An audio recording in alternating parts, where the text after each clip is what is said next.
Jeffrey Epstein was not somebody that I respected. He was very well known in Palm Beach. His island, whatever his island was, wherever it is, I was never there.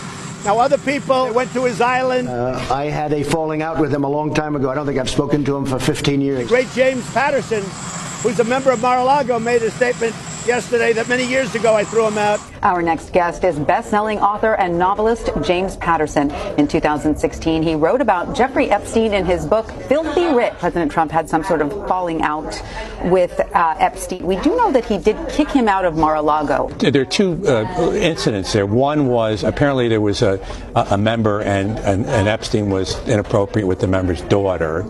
The other piece, and I interviewed a woman who would run the spa there, and I said, did you know Jeffrey Epstein? She said, oh, yes. She said, he used to come over to the spa, and I found him to be inappropriate with the girls, the young girls there.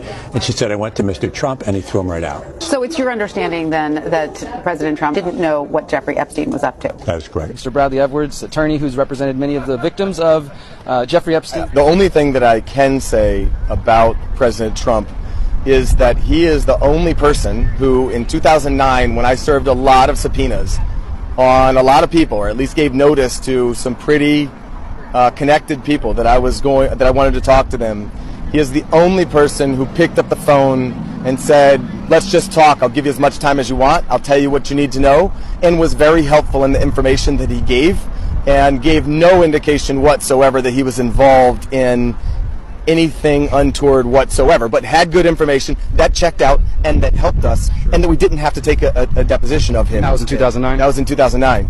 So, do you know if there's any truth to James Patterson's claims that Trump kicked Epstein out of Mar-a-Lago? I've definitely heard that. Epstein liked stars. I mean, one of the weird ones is Stephen Hawking. He did take Stephen Hawking to his Lolita's Island, which is really odd. But he loaned Clinton his plane at least on 4 occasions, and it was and I'm not just saying this because I know the president, but it had to do with the foundation.